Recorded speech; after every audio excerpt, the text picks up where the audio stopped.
in today's tutorial, I'm going to show you how to adjust your display scaling on your Dell laptop device.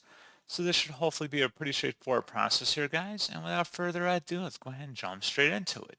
So all you have to do is select the search menu, and you want to type in settings. Best result should come back with settings. Go ahead and open that up.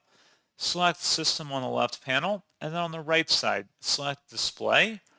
And then where it says scale and layout, you can select the little arrow to expand additional options. You can enter in a custom scaling size, or you can click that back arrow and just select a generic or recommended option. So you could do 125%, 150%, or just 100% basically.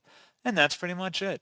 So as always, thank you guys for watching this brief tutorial. I do hope that was able to help you out, and I do look forward to catching you all in the next tutorial. Goodbye.